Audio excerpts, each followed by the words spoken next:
देश के प्रधानमंत्री जी ने कहा कि सुबह उपसभापति जी हम लोगों के धरने पर चाय पिलाने के लिए आए थे और बहुत बड़ा दिल दिखाया उन्होंने। मैं प्रधानमंत्री जी से कहना चाहता हूं, प्रधानमंत्री जी आप इतनी बड़ी लड़ाई को इतना छोटा मत बनाइए। ये चाय पीने और पिलाने की लड़ाई नहीं है, ये देश के करोड़ों किसानों के पेट और पीठ पर जो लात मारा गया है, उनका जो निवाला छीना गया है, ये उसकी लड़ाई है। ये चाय पीने की लड़ाई नहीं है। इस लड़ाई को इतना छोटा क्यों बना रहे हैं आप? देश का किसान, देश का अन्नदाता करोड़ों लोगों का पेट भरता है, आपका भी भरता है, हमारा भी भरता है, सांसदों का भी भरता है, मंत्रियों का भी भरता है। उसके इस महान योगदान के सामने ये चाय बहुत छोटी चीज है, उसकी चिंता कीजिए। आज हमारे तमाम विपक्ष के मित्रों ने सदन का बहिष्कार किया। मुद्दा साफ है, हम लोगों का सस्पेंशन भी कोई मुद्दा नहीं है। अगर आप जिंदगी भर के लिए मुझे निलंबित करना चाहते हैं, बिल्कुल निलंबित कर दीजिए, पूरी जिंदगी निलंबित रहने के लिए तैयार हूं। लेकिन हमारे किसान भाइयों का जो निवाला छीना है, वो निवाला वापस कीजिए प्रधानमंत्री जी। जो इस देश के किसानों के पेट और पीठ पे छुरा मारा गया है, उसको, इस काले कानून को वापस लेकर उनको राहत पहुंचाइए प्रधानमंत्री जी। ये काला कानून बगैर वोटिंग के जबरन, अलोकतांत्रिक, असंवैधानिक तरीके से जो पारित किया गया है, लोकतंत्र की मर्यादा को, संसद की मर्यादा को जो शर्मिंदा किया गया है, उसको वापस कीजिए प्रधानमंत्री जी।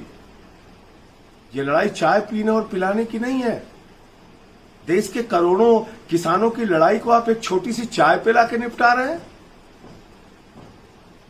मैं बहुत आदरपूर्वक आपकी चाय आपको वापस करता हूं प्रधानमंत्री जी, लेकिन मैं ये कहना चाहता हूं कि देश के करोड़ों किसानों का जो आपने निवाला छीना है, उसको वापस कीजिए। सस्पेंशन मुद्दा नहीं, निलंबन मुद्दा नहीं। जो कुछ उस दिन हुआ सदन के अंदर, वो पूरे देश ने देखा। भारतीय जनता पार्टी, आपकी पार्टी राज्यसभा में अल्पमत में थी। अकाली दल विरोध कर रही थी, बीजेडी विरोध कर रही थी, टीआरएस विरोध कर रही थी, एआईएडीएमके सेलेक्ट कमेटी की मांग कर रही थी, शिवसेना, एनसीपी, कांग्रेस, सारी पार्टियां विरोध में थी, आरजेडी, डीएमके, आम आदमी पार्टी। उसके बावजूद यह काला कानून पास किया गया। इसलिए इस लड़ाई को छोटा मत बनाइए। ये इस देश के करोड़ों किसानों को धोखा देने का काम आपकी सरकार ने किया है। आप कहते हैं एमएसपी देंगे प्रधानमंत्री जी, आप 2014 का अपना भाषण भूल गए? आपको याद नहीं आपने क्या कहा था चुनाव के पहले? 1 साल के अंदर फसल की लागत मूल्य का 1.5 गुना दाम किसानों को दिया जाएगा, 50% मुनाफे के साथ फसल की कीमत दी जाएगी।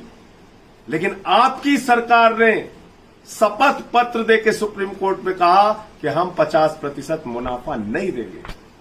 कितना धोखा दोगे किसानों को? कितनी बार उनकी पीठ में छुरा मारोगे प्रधानमंत्री जी?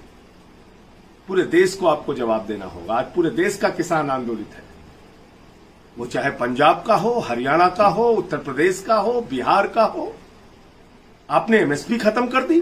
कानून में एक शब्द दिखाइए कहां आपने एमएसपी लिखा है। कोई व्यापारी अगर न्यूनतम समर्थन मूल्य से, कोई पूंजीपति अगर न्यूनतम समर्थन मूल्य एमएसपी से कम में किसान से खरीद करेगा, तो वो किसान कहां गुहार लगाने जाएगा?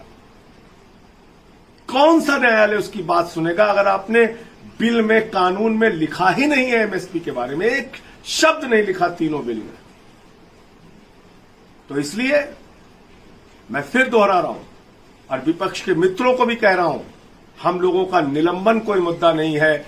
ये काला कानून जो बिना वोटिंग के पास किया गया है, उसको वापस लिया जाए और किसानों को राहत पहुंचाई जाए। जय हिंद, इंकलाब जिंदाबाद।